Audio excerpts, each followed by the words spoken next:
Good morning again, Grace Baptist Church family.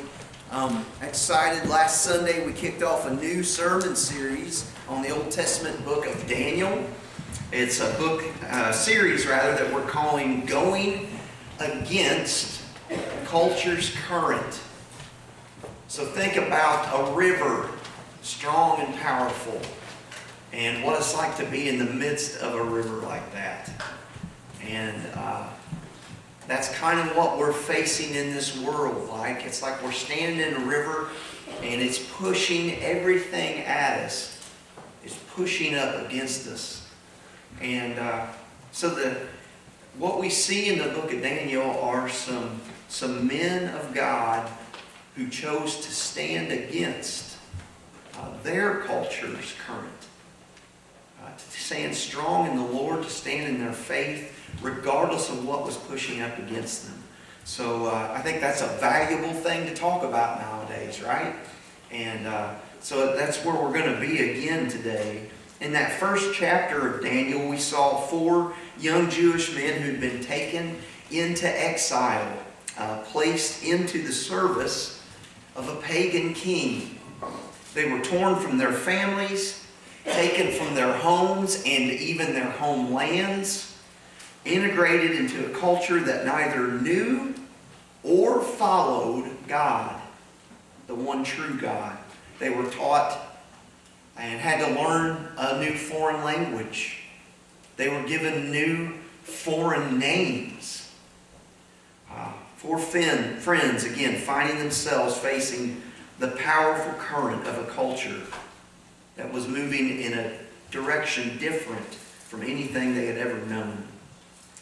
Instead of just giving themselves up and, just kind of going with the flow, they held fast to their faith in God and their identity as His followers. And we saw that God honored their faith and actually even caused them to stand out, right? The Babylonian king Nebuchadnezzar, who they were serving, says they found them 10 times better than all the magicians and enchanters that were in his kingdom. And every day we too, as people who have faith in the one true God and His Son Jesus Christ, we face a culture whose powerful current wants to take us in its direction.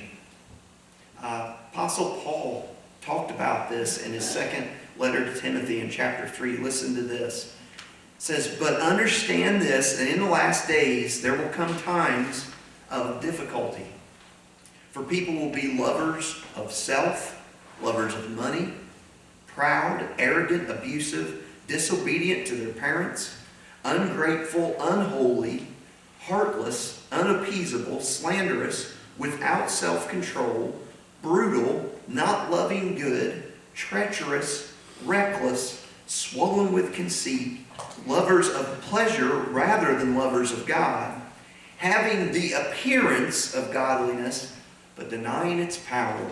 Does that sound familiar to anybody in the room today? Right where we're living, isn't it? Like Daniel and his friends, we face a choice. We can give ourselves up to that cultural current and conform to the world around us, or we can go against the culture's current, being transformers instead of conformers, right? People who love God with all we've got, who genuinely love other people. Guys, if we're like that, that'll make us stand out in this world. Listen to Jesus' words in John 13:35. Jesus says, "By this all people will know that you are my disciples, if you have love for one another." That's the distinguishing characteristic of a follower of Jesus Christ. Loves other followers of Jesus Christ. Jesus said that. Now, last week I challenged each of us to ask ourselves a few questions. I want to go over those questions again. The first question I asked to ask ourselves: how does God want to use me within my context, where I'm at right now? Second question, how does God want to use me within this culture? And then the third question, how does God want to use me within this church family? I also challenge each of us to share our answers to those questions with someone, at least one other person. And I shared my answers with Nicole. I tend to do that a lot. I see her quite a bit. But I thought, you know what? I'm going to share them with you all this morning. This is what I told Nicole. God calls me to be a representative of His love to whoever I find myself around. God calls me to stand out within this culture, to be a genuine person who knows he needs God's help just as much as everybody else does. And within our Grace Baptist Church family, God calls me to encourage believers to love Him with all they got and to love people with all they've got. And He calls me to help equip them for their ministry. That's what God's calling me to do. That's how He wants to use me. So I encourage each of us, guys, ask yourself those questions. Pray through them. Talk to God about them. And then answer those questions and share it with somebody. Go through them regularly, because like Daniel, God calls each of us, if we say that we are born-again Christians, to go against the culture's current, to stand up and to stand out, just like Daniel and his friends did, to grow in our love for Him and our love for people who are made in His image. Well, I hope you've taken the opportunity, if you've been with us, to start hanging out in the book of Daniel some. Hope you had a chance to kind of read over Daniel chapter 2 or listen to it. This morning, that's where we're coming to, chapter 2. And in this chapter, we find King Nebuchadnezzar deeply troubled. He's just kind of wigging out, right? It's all due to a strange dream that he's been having. So, as we get ready to start in that, I like to do audience participation. You know, I don't like to be the only guy that talks.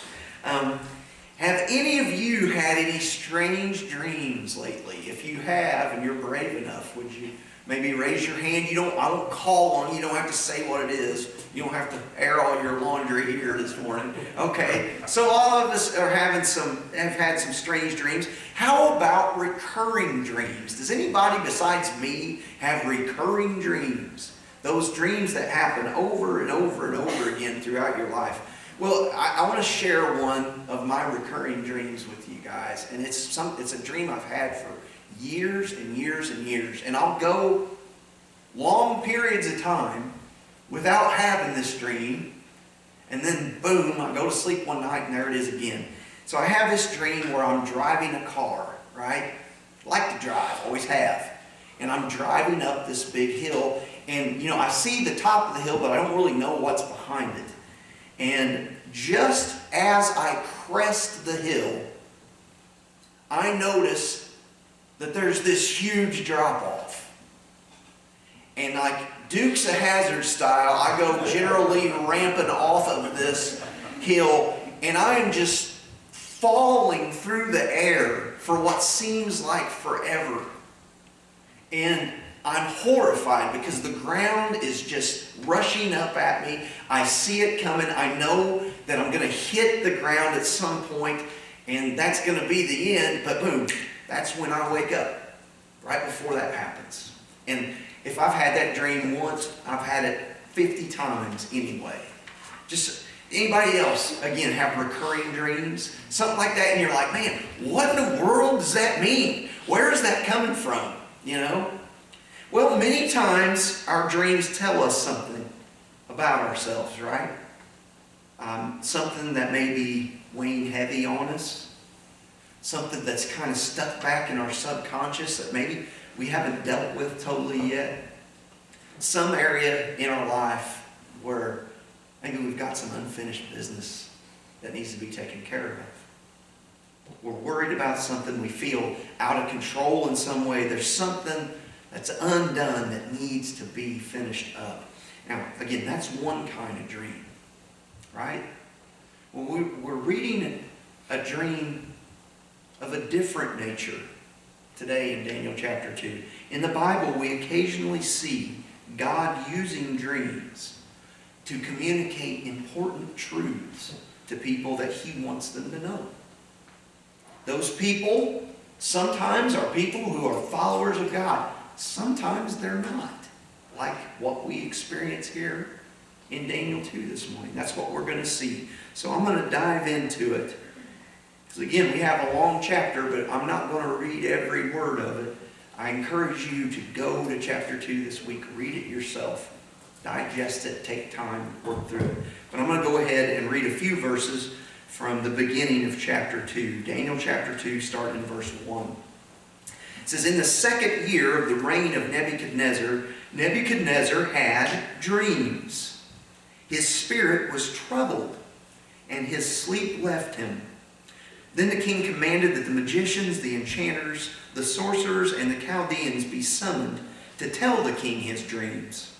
So they came in and stood before the king, and the king said to them, I had a dream, and my spirit is troubled to know the dream. Okay, so here we have who at that time was the most powerful person in the world. King Nebuchadnezzar, leader of the Babylonian Empire. All the might, all the power, all the pomp and circumstance, the pageantry, more riches and fame than any other person in all the world. But he couldn't even get a decent night's sleep. His spirit was troubled. His sleep left him. Proof that all the power and money in the world can't buy a person peace, right?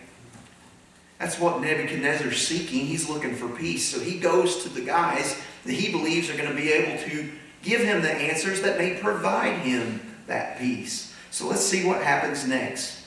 But before we do, I want to mention something that's noteworthy. Our Bibles, as many of you know, were not written in English. That may be news to some folks today, but a lot of you know that that's the case.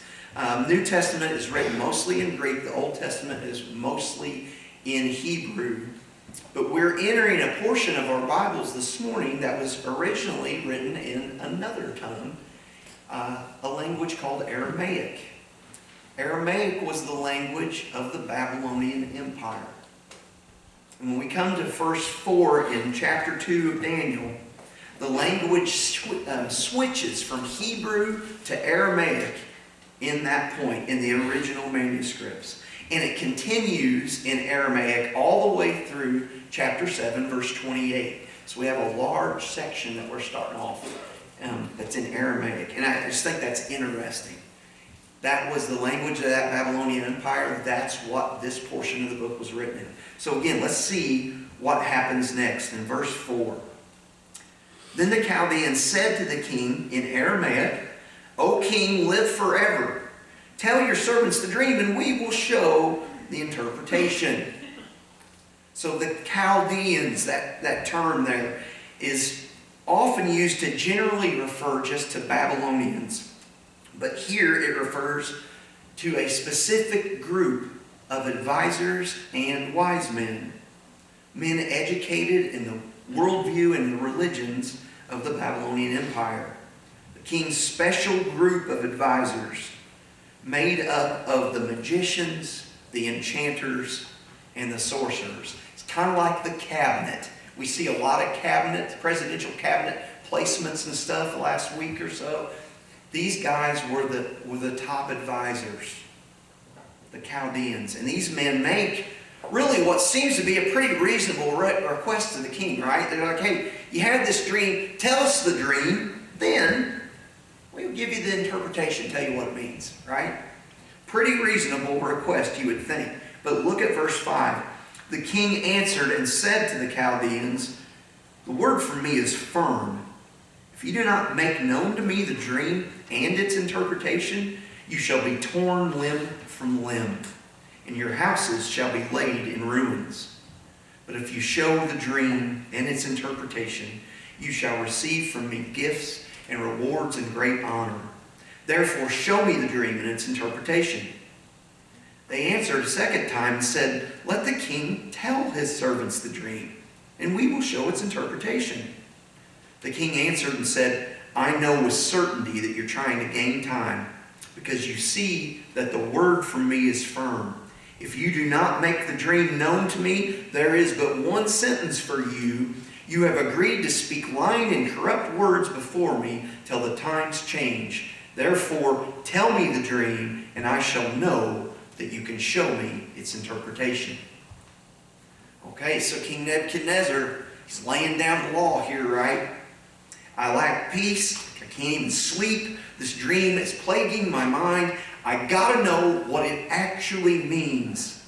And I believe Nebuchadnezzar is wary of something here. He thinks that if he tells these Chaldeans the content of his dream, guess what they're going to do?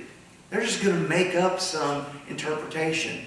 They didn't have Google back there then, but you have it on your phones now. You can get on there and I had a dream about driving off the top of a hill, and it will give you an explanation for it, right? That's what he thinks. He thinks that's all they're doing. They're gonna tell me what I want to hear. And guys, the king's not having it. He says, "Now, you either tell me what I dreamt and what it means, or it's game over for you and your families and your homes." Not messing around, is he? Continuing in verse 10, the Chaldeans answered the king and said, "There's not a man on earth who can meet the king's demand. For no great and powerful king has asked such a thing of any magician or enchanter or Chaldean. The thing that the king asks is difficult, and no one can show it to the king except the gods, whose dwelling is not with flesh." Because of this, the king was angry and very furious, and commanded that all the wise men of Babylon be destroyed. Well, things aren't looking good for the Chaldeans, for the enchanters, the magicians, the astrologers, the wise men of Babylon, are they? As they know they can't come up with Nebuchadnezzar's dream, let alone interpret it. And this dream has been so troubling to the king, robbing him of sleep and peace, that he just blows up in anger and fury when his suspicions pretty well are confirmed about his advisors, right? He understands these Chaldeans can't give him any real answers. Quick question. Does anybody notice what new, young, wise men have not been a part of the conversation yet? Guys we read about last week, right? That's right. Daniel, Shadrach, Meshach, and Abednego. Let's look at verses 13 through 16. This is where they get integrated into the story. Starting with verse 13. "So the decree went out, and the wise men were about to be killed, and they sought Daniel and his companions to kill them. Then Daniel replied with prudence and discretion to Arioch, the captain of the king's guard, who had gone out to kill the wise men of Babylon. He declared to Arioch, the king's captain, 'Why is the decree of the king so urgent?' Then Arioch made the matter known to Daniel. And Daniel went in and requested the king to appoint him a time that he might show the interpretation to the king." So I picture it like this. Daniel and the boys are just coming off of a big mountaintop experience, right? Remember, just recently, they were determined to be 10 times better, 10 times greater than all the magicians and the enchanters of the entire empire. They're kind of out minding their own business when all of a sudden, they get an edict, a decree that says, guess what? You're under a death sentence. Think about what that must have been like. Highest of highs, lowest of lows, right afterwards, right? Think about what that would have been like. You, along with all the wise men of the kingdom, under the sentence of death.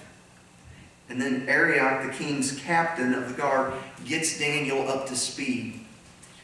But instead of just pleading for his life or begging for mercy, right? Panicking, Daniel actually goes to the king and asks, hey, give me a little time. I'm just hearing about this. Give me some time. Set and appoint a time for me to come back before you. And by then, I'll know what's going on. Nebuchadnezzar was willing to do it for Daniel. He wasn't for the other Chaldeans, was he? Makes you think that maybe someone had given Daniel and the boys favor in the king's eyes, right? Yeah, someone did. Verses 17 and 18. Then Daniel went to his house and made the matter known to Hananiah, Mishael, and Azariah, his companions, and told them to seek mercy from the God of heaven concerning this mystery, so that Daniel and his companions might not be destroyed with the rest of the wise men of Babylon. So, time out. Let's take a look at this. This is important. Something we can learn here. Daniel's first order of business is telling his fellow exiles, his friends, guys, it's time to pray. This is a situation that's way beyond our ability to control it. We've got to go to God in prayer. So something I want us to think about, take a time out in the middle of this narrative. I want you to think about when your world starts collapsing in around you. What is your gut number one first reaction? Is it fear?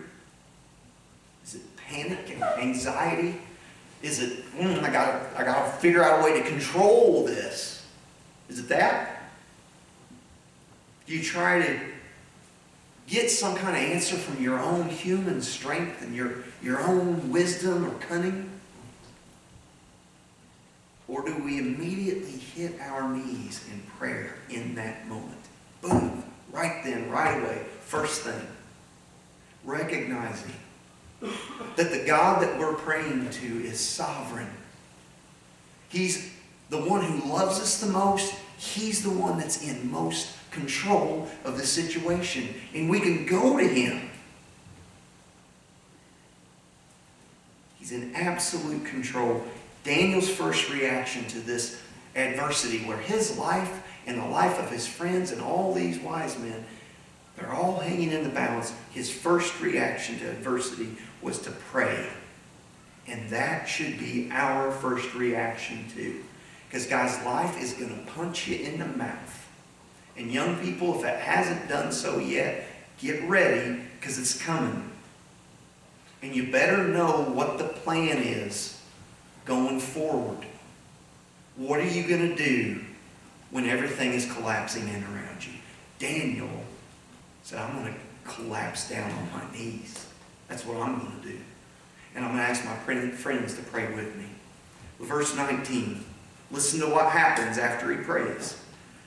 Then the mystery was revealed to Daniel in a vision of the night. Then Daniel blessed the God of heaven.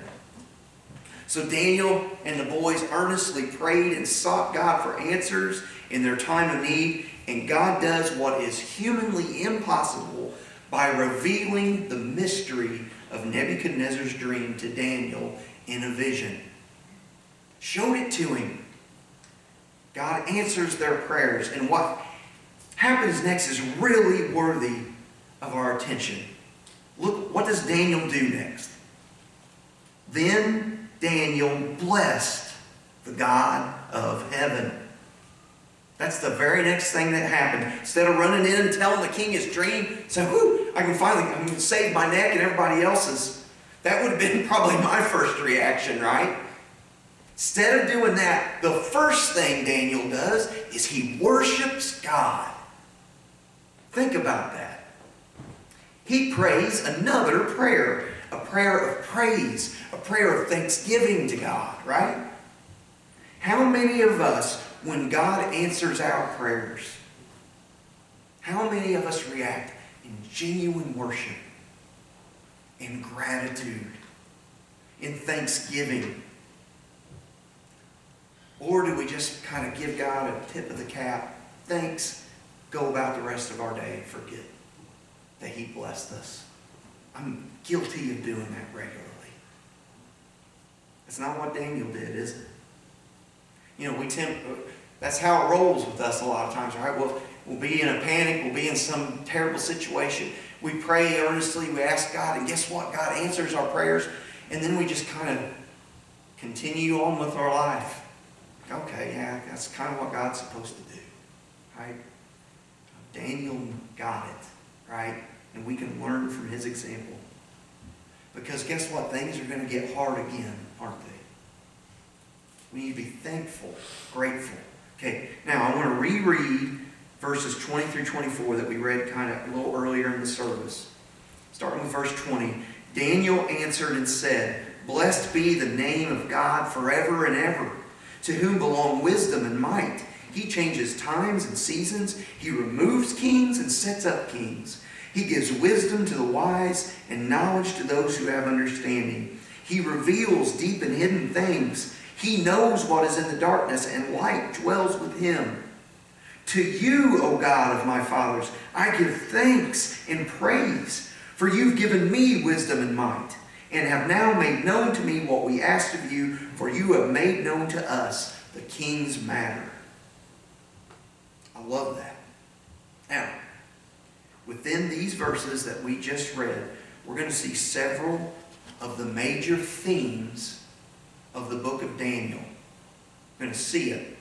So if you're a note taker, if you like to write things on your sermon notes on the back of your prayer sheet, now's some time to write some things down.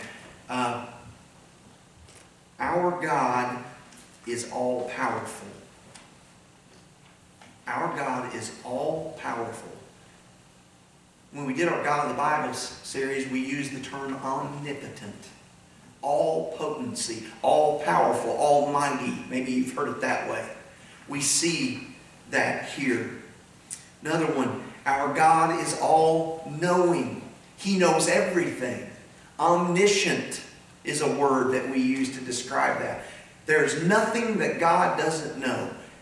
Now, I said this during our God of the Bible series. Think about this. It'll blow your mind. God has never learned anything. That just blows my mind. He already knows. He doesn't have to learn anything. There's no information that He is not aware of. All-powerful, all-knowing. Next, our God is completely sovereign over everything. Everything. Including the affairs of men in this world, over the hearts of kings, over seasons and times and kingdoms and governments. And don't miss this one. This is one of my favorites. Our God is a loving God who hears the cries of our heart in times where we're desperate, right? And then He doesn't just hear them, He responds. Again, all-powerful, all-knowing, sovereign, and loving. We see that here. Moving forward, again, if you haven't had the occasion to do so, I'm asking you, please read Daniel chapter 2 sometime this afternoon, this evening, this week. At this time, I'm just going to kind of give a summary or a breakdown of verses 24 through 45, just in an effort to save a little time. And I think I've done a good job of getting the high points. So, what happens next? Arioch brings Daniel back in front of the king, and Nebuchadnezzar asks him, "Are you able to tell me my dream and what it means?" Then Daniel answers and says, essentially, no magician, no wise man, no human is able to tell you your dream and what it means. But there is one true God in heaven who can reveal all mysteries. And guess what, King? You're in luck today, because that's the God that I serve. And He's the one that's going to interpret and tell you this dream. The one true God gave me the interpretation, not because I'm special or wise in some way, but because it's God's will that the king knows the meaning of this dream. It's all about him and his will. Then Daniel goes on to describe the exact same image that Nebuchadnezzar had dreamt about. This massive statue comprised of several different materials. Head of gold, chest and arms of silver, middle and thighs of bronze, legs of iron, and feet that are iron mixed with clay. Then Daniel describes a stone that comes forth that was cut out by no human hand. And that stone struck the statue on its feet and broke them into pieces. And then the iron, the clay, the bronze, silver, and gold were all broken into pieces, completely pulverized to the point that the wind carried them away, never to be seen again. The stone that struck the statue's feet then grew into a mountain, and that mountain eventually filled the entire earth. God had revealed the content of Nebuchadnezzar's dream to Daniel. Then God went on to reveal the meaning and the interpretation of his dream. Daniel goes on to explain that the great image was a symbol of several kingdoms that would come on the earth. The golden head pointed to Nebuchadnezzar's own kingdom, the Babylonian Empire. The silver chest and arms were symbols of a lesser kingdom that would come after Babylon, the Medo-Persian Empire that would eventually conquer Babylon. We'll actually get to see that happen within this book, by the way. Then the bronze middle and thighs, symbols of yet another kingdom. The future Greeks, led by a guy you might have heard of named Alexander the Great, right? Probably the largest empire of the ancient world. And then the fourth kingdom would be strong like iron, crushing the previous kingdoms. Iron represents strength. But the clay that is in the feet represents weakness and brittleness. The Roman Empire, strong in law, organization, military might, powerful, strong like iron. But the empire included so many different people groups, so many different cultures, that there was weakness mixed in. As people would try to unite, but ultimately would not mix together, just as iron does not mix with clay. Now, all these earthly kingdoms came to power. They all came to power just as God predicted they would within Nebuchadnezzar's dream. And all of these earthly kingdoms eventually came to an end, also as God predicted they would. Right? Now, this is important. There are skeptics who would have you believe that there's no way the book of Daniel was written when we believe it was written. And when we believe it was written was sometime between 540 and 530 BC. Okay? Now, why did these skeptics not believe it? It's interesting, because the prophecies in Daniel are so specific, so on point, that these skeptics say, well, there's no way this book could have been written beforehand. There's no way. It's just too accurate. God himself would have to write it. Well, here's a thought. Couldn't God just inspire one of his people to write it? Yeah. And that's what he did. And that's what we have. That's what happened. Anyways, then Daniel comes to this stone, right? He's interpreted the statue, the different kingdoms. He comes to the stone, the one cut out by no human hands.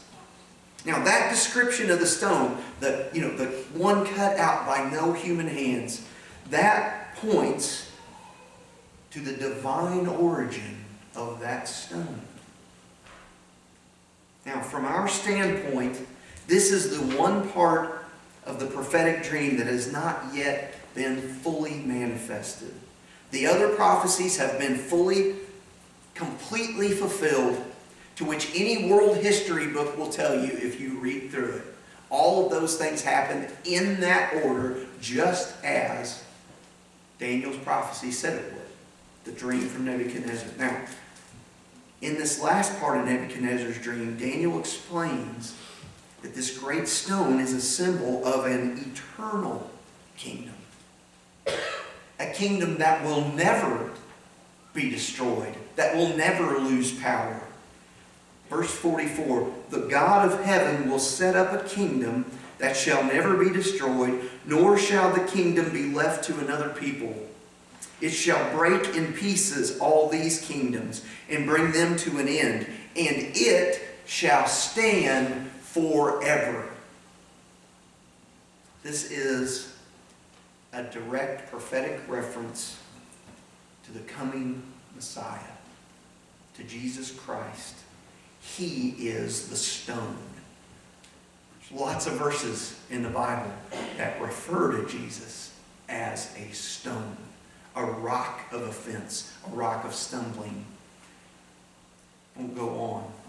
Now, in his first coming, Jesus came and lived a sinless life. He preached about the arrival of the kingdom of God, right?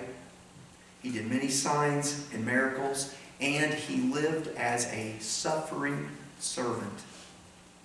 The one that was predicted in Isaiah 53. Willingly giving himself over to death on a cross to serve as a sacrifice for the sins of all who would place their faith in him. Then he rose from the grave, defeating the kingdom of sin and death once and for all. That was his first coming. That's a lot to accomplish, isn't it? Comes as the suffering servant. In his second coming, guys, Jesus is going to come in his divine glory. I want you to think about that. He will set up an inaugural 1,000-year reign, after which he will impose God's judgment on everyone who has rejected him and turned their back on him or opposed him. And he will eternally reward all those who have placed their trust in him. His kingdom will then continue throughout all eternity, with Jesus reigning once and for all as the King of Kings and the Lord of Lords. That is going to happen, my friends. And again, that part of Nebuchadnezzar's dream and of Daniel's prophecy, it's not yet been fully manifested like those other parts. But it's just a matter of time. And I can say that because God has always fulfilled his promises. He has always shown his prophecies to be true. I can say that based on God's unchanging character. God's not changing. He doesn't have a need to. He says what he means what he says. It's going to happen. I can say it based on God's omnipotence, his might. That day, guys, the great day of the Lord is coming. And guys, when it does, you want to be on the right side of that kingdom. Because it's an eternal kingdom. No do-overs, right? Now, let's finish out the chapter. I just want to read verses 47 through 49. And I encourage you, take special note of what happens as a result of God using Daniel to reveal the meaning of Nebuchadnezzar's dream. Verse 47, the king answered and said to Daniel, truly your God is God of gods and Lord of kings and a revealer of mysteries, for you have been able to reveal this mystery. Then the king gave Daniel high honors and many great gifts and made him ruler over the whole province of Babylon and chief prefect over all the wise men of Babylon. Daniel made a request of the king, and he appointed Shadrach, Meshach, and Abednego over the affairs of the province of Babylon. But Daniel remained at the king's court. Humble, lifted up, right? Going against the current of what everybody else was.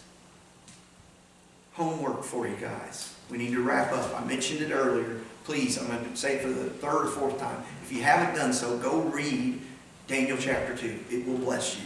Okay? Go read it, pray through it, study it a little bit. Look at the little notes in the bottom of your study Bible. Those are valuable. Okay? So, then as you're reading it, I want you to do something else. Okay? Look for a few of the themes. All right? Number one, the theme of the sovereignty of God. If you're writing it down in your homework, I look for the themes. Number one, sovereignty of God, all over the place. God alone is the one true sovereign, completely sovereign over everything that has happened, is happening, or ever will happen, even over earthly kingdoms. And I love this. It's consistent with the rest of what God's Word says about His sovereignty. Proverbs 21:1. Just want to read this to you. The king's heart is a stream of water in the hand of the Lord. He turns it wherever He will. God is sovereign. Look for that theme. Number two. Theme number two. God humbles the proud, and God exalts the humble. Look for that theme. We'll see even more of it as we continue in Daniel. Theme number three, it's possible to live a faithful life even when we find ourselves in a world where we feel like we're in exile. Guys, don't let your current situation be an excuse. Okay? We don't have to be conformers. We can go against the culture's current and be transformers, just like Daniel. Do you see what Nebuchadnezzar said at the end there? Here's this guy that didn't believe in the one true God. He believed in all these other false gods, these demonic things, right? And God puts His glory on display in a simple interpretation of a dream. And this guy is saying, your God is God of gods and Lord of lords. Do you think God can't work through your life to show someone who doesn't know Him what it's like to know and have a relationship with Jesus Christ? He can and will. Again, don't have to be a conformer to the culture. You can be used as an instrument in God's hand to be a transformer. Last homework item, take this whole week, pray, again, broken record, asking God, use me in my context, wherever that is. Show me how you want to use me. Use me in the culture that I find myself within. Show me how you want to use me that way.